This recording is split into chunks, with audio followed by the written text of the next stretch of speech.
সকাল ৭টা। ঢাকার আকাশে রোদের আভা এখনও পুরোপুরি ফুটে ওঠেনি।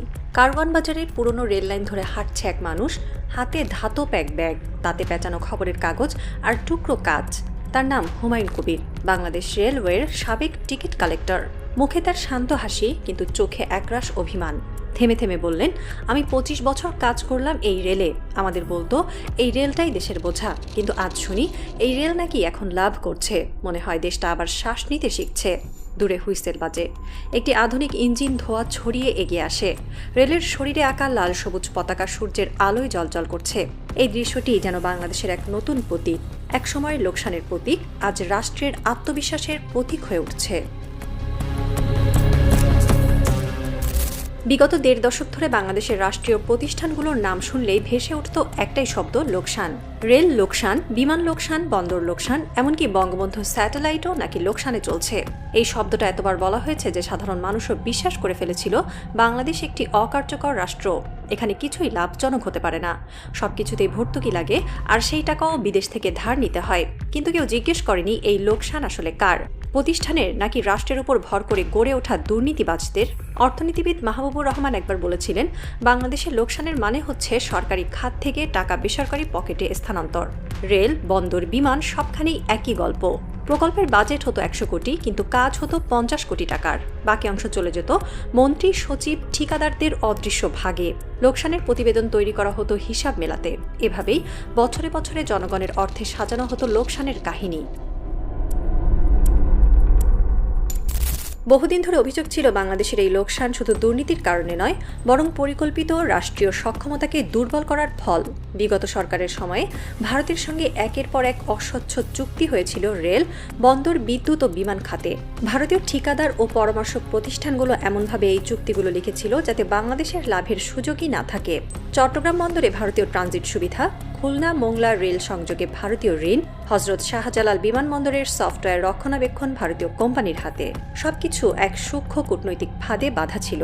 দিল্লি চেয়েছিল বাংলাদেশ যেন অর্থনৈতিকভাবে তাদের উপর নির্ভরশীল থাকে। যতক্ষণ বাংলাদেশ লোকসানী রাষ্ট্র বলে পরিচিত থাকবে, ততক্ষণ সে আত্মনির্ভর হতে পারবে না, এবং সেই লোকসানই হয়ে উঠেছিল ভারতের কূটনৈতিক হাতিয়ার। তারপর এলো এক নতুন সময়। ডক্টর মোহাম্মদ ইউনূসের নেতৃত্বে গঠিত নতুন প্রশাসন ধীরে ধীরে শুরু করল গোপন এক অভিযান, দুর্নীতির শিকড় খোঁজার। বলা হয় প্রথম ৩ মাসে সরকারি ব্যয়ের ১৮% অদৃশ্য খাতে যেত, কিন্তু প্রশাসনিক পরিবর্তনের পর সেই অদৃশ্য খাত প্রায় শূন্যে নেমে আসে। রেলের ডিজিটাল ট্র্যাকিং সিস্টেম, বন্দরে অটোমেটেড কাস্টমস, বিমানে বিদেশি এজেন্ট বাদ দিয়ে নিজস্ব টিকিট ব্যবস্থাপনা, সব মিলিয়ে রাষ্ট্রীয় খাতগুলো এক নতুন গতিতে চলতে শুরু করে।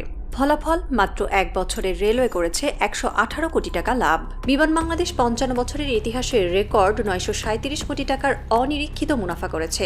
আর বঙ্গবন্ধু স্যাটেলাইট, যাকে নিয়ে উপহাস করা হতো, ৬ বছরের লোকসান শেষে লাভ করেছে ৩৮ কোটি টাকারও বেশি। সবচেয়ে আশ্চর্যের বিষয়, এই লাভ এসেছে টিকিটের দাম কমিয়েই। অর্থাৎ জনগণ উপকৃত হয়েছে, রাষ্ট্রও আয় করেছে। যখন এই লাভের খবর প্রথম প্রকাশ পায়, দুর্নীতিবাজ সিন্ডিকেটদের মধ্যে শুরু হয় অস্থিরতা। যারা বছর বছর লোকসান রিপোর্ট বানিয়ে কোটি টাকা ভাগাভাগি করত, তারা এখন একে একে ধরা পড়ছে। রেলওয়ের উচ্চপদস্থ কয়েকজন কর্মকর্তা গ্রেপ্তার হয়েছেন ঘুষের অভিযোগে। বন্দরে ধরা পড়েছে গোপন ট্রানজিট কার্গো সিন্ডিকেট। বিমানে খুঁজে পাওয়া গেছে মিথ্যা মেইনটেন্যান্স বিল, যার মূল্য ছিল কয়েকশো কোটি টাকা। সরকারি তদন্তে উঠে এসেছে ভয়ঙ্কর তথ্য। গত ১৫ বছরে শুধুমাত্র রেল খাতেই ৭,০০০ কোটি টাকার বেশি অর্থ আত্মসাৎ হয়েছে। এই অর্থের একাংশ ঢুকেছে বিদেশি ব্যাংকে, আর একাংশ দিয়ে গড়ে তোলা হয়েছে রাজনৈতিক ফান্ড। কিন্তু এবার খেলার নিয়ম বদলে গেছে। দুর্নীতি দমন কমিশন সরাসরি প্রধানমন্ত্রীর দপ্তরের তত্ত্বাবধানে এসেছে।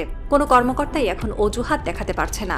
প্রতিটি চুক্তি, প্রতিটি টেন্ডার, প্রতিটি পেমেন্ট এখন ডিজিটাল ট্র্যাকিংয়ের আওতায়। এই পরিবর্তন শুধু প্রশাসনিক নয়, এটা এক মানসিক বিপ্লবও। বছরের পর বছর মানুষ বিশ্বাস করত রাষ্ট্রীয় খাত মানে ক্ষতি।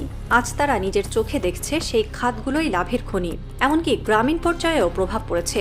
রেলের লাভের কারণে টিকিট ভর্তুকি কমেছে, বন্দর দক্ষ হওয়ায় আমদানি পণ্যের দাম কমেছে, বিমানের লাভের ফলে নতুন রুট চালু হয়েছে। অর্থনীতিবিদ ডক্টর সাদিকুল ইসলাম বলেছেন, বাংলাদেশের জনগণ প্রথমবারের মতো অনুভব করছে রাষ্ট্রের অর্থনীতি তাদের জীবনে সরাসরি প্রভাব ফেলতে পারে। আর স্যাটেলাইটের সাফল্যে যোগ হয়েছে নতুন মাত্রা। এখন বাংলাদেশ শুধু টেলিভিশন চ্যানেল নয়, বিদেশি দেশগুলোকে ব্যান্ডউইথ বিক্রি করছে। অর্থাৎ আমরা ব্যবহারকারী নই, আমরা সেবা রপ্তানিকারক রাষ্ট্র। কিন্তু এই পরিবর্তনে সবাই খুশি নয়। দুর্নীতিতে অভ্যস্ত রাজনীতিবিদ, ঠিকাদার আর আমলারা এখন একজোট হয়ে এই প্রশাসনিক সাফল্যকে ব্যর্থ প্রমাণ করতে চাইছে।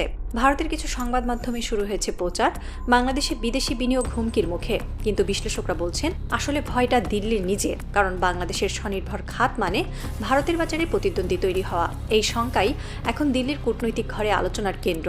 একজন পশ্চিমবঙ্গীয় সাংবাদিক সম্প্রতি লিখেছেন, বাংলাদেশের প্রশাসনিক স্বচ্ছতা ভারতের জন্য নতুন রাজনৈতিক চ্যালেঞ্জ। অন্যদিকে অভ্যন্তরীণ রাজনীতিতে শুরু হয়েছে নতুন খেলা। যারা দুর্নীতির দায়ে ধরা পড়েছে তারা এখন গণতন্ত্র রক্ষার নামে নতুন রাজনৈতিক ফ্রন্ট তৈরির চেষ্টা করছে। তাদের লক্ষ্য এই প্রশাসনিক বিপ্লব থামানো। কিন্তু প্রশ্ন উঠেছে, এতদূর এগিয়ে যাওয়া বাংলাদেশ কি আবার পেছনে ফিরবে?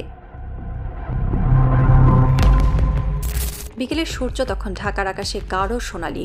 মোগলটুলির রেল লাইনে দাঁড়িয়ে ছোট্ট এক বালক হাতে পতাকা নেড়ে চিৎকার করছে, এই দেশটা এখন লাভ করছে। আব্বা বলছে আমরা নাকি ধনী হব। তার পেছনে দাঁড়িয়ে হুমায়ুন কবির হাসলেন, চোখে জল টলমল করছে, ঠোঁটে উচ্চারিত এক বাক্য, ধনী হওয়ার মানে শুধু টাকা না, আত্মমর্যাদা। দূরে হুইসেল বাজে, ট্রেন ছুটে যায় পূর্ব দিগন্তে। আকাশে সূর্য হেলে পড়ে, বাতাসে ভেসে আসে এক অদ্ভুত সুর, যেন এই মাটির প্রতিটি দানায় লেখা আছে একটাই কথা, দুর্নীতি থামলেই দেশ এগোয়। আর একবার শুরু হয়েছে, এবার এই ট্রেন আর থামবে না।